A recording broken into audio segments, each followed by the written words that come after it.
I am super excited to make today's video because unlike my usual content where I try to stop you from feeling the FOMO and make you wait to enter the stock at a very precise level, for example, CoreWeave is the latest one. I've been telling people to wait on buying CoreWeave for such a long time now, and I made multiple videos about the $64 sweep level where you will find the best possible entry, and that is what's happening. We are getting the exact reaction on this stock right from under $64.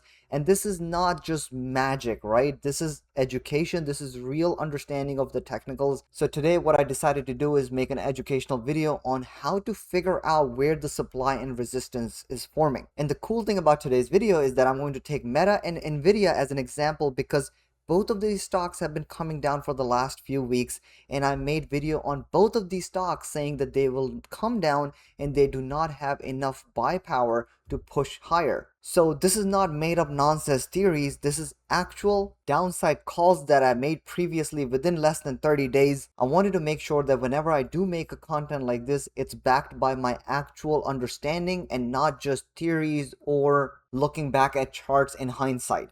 And here's another thing. Many of you might be watching this and saying, well, the fundamentals moved the stock.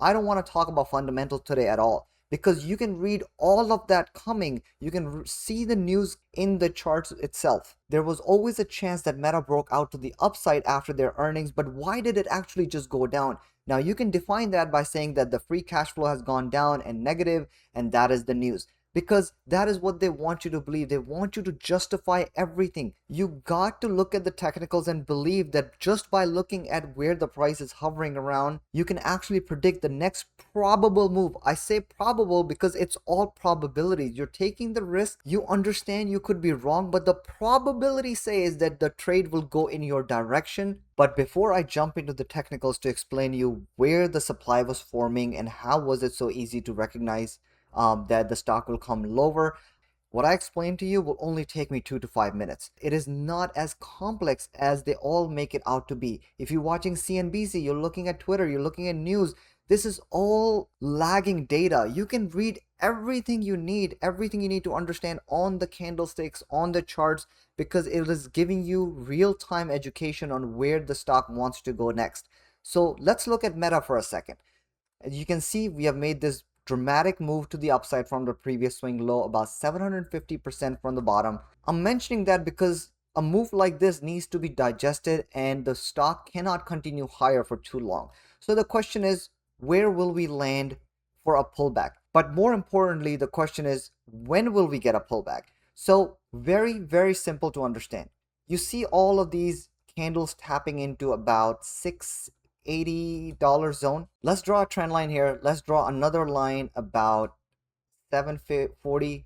And the reason I want to draw these lines is because every time the stock pushes into that zone, we get rejected. Either the buyers who held the stock for long enough are selling or shorts are entering. Whatever is happening, I do not know. But what I do see clearly as a retail trader is that the stock doesn't have what it takes to push above $700. We keep rejecting this zone. And as long as we're creating these higher highs and pushing into this zone, there is no way we have enough buy power to push the stock higher and break out above 750. Nothing to do with fundamentals at this point. And unless we break below either 520 or 480 or 445 or 415 area, unless we sweep one of these liquidity levels or all of these liquidity levels, there's no way that we flush out all the longs from the past, liquidate all the weak hands, get to a point where it is an attractive buy for institutional traders, and then reverse back up. This is how stocks move. Once they start finding an area where they cannot break out of, they come back, they liquidate all the previous longs, and in that exit where there's a sudden surge in supply, that is where institutional buyers come in and they can absorb and take in all of those sells, and then the stock starts to reverse back up. And that is literally all. That is as simple as it can get. Why did CoreWeave not break out above 120 area? Because we were forming this supply zone here. We couldn't break above, and the only path down was to sweep all of these levels, get all of these weak hands out, and see how fast it's surging back up. This is literally a short squeeze in the making right now. Now, I also want to mention this. Do I know what happens next? Do we really know if we go down again towards 50-40? We really don't, because we're just playing with the probabilities. And when we were here, the probability of us bouncing this level was very high.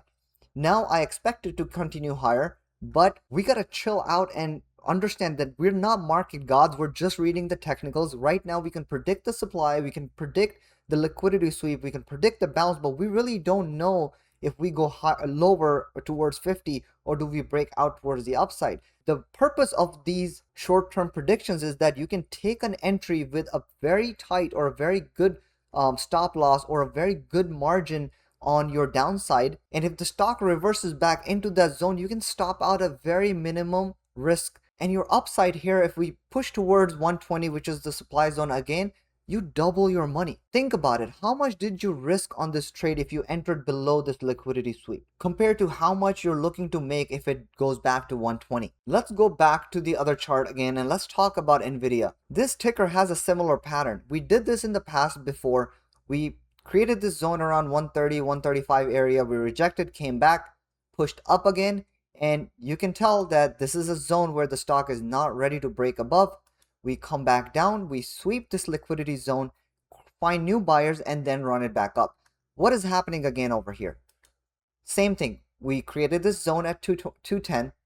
We broke above it, couldn't hold. Now we're coming back, and notice we already tried to sweep this level before, but we didn't. So what I believe is that the probability of us coming down low under 164, 165 to sweep this area and then continue higher is the best case scenario for NVIDIA. And I'll say it again, I don't know where the stock goes, but the probability and the pattern say that that is the best possible path forward. If you take the trade or you don't take the trade, that is regardless of what we're looking here. You need to put aside your emotions, your positions when you're looking at charting. Look at it from purely supply and demand perspective. And I really hope this all makes sense to you, because once you understand how the market moves, this gets so much more fun, and sitting on the sidelines gets so much easier. Your FOMO just vanishes because you know no matter what, no matter how long you have to wait, you can find the next best possible setup where you can make 50 to 100% on one single trade. You can park most of your money on the side for your long term in ETFs and then keep making these small trades where you can risk very little to increase your net worth over the period of time. So hope you found value in this video. Please leave a like, subscribe to the channel, and I'll catch you on the next one. Thank you so much for watching.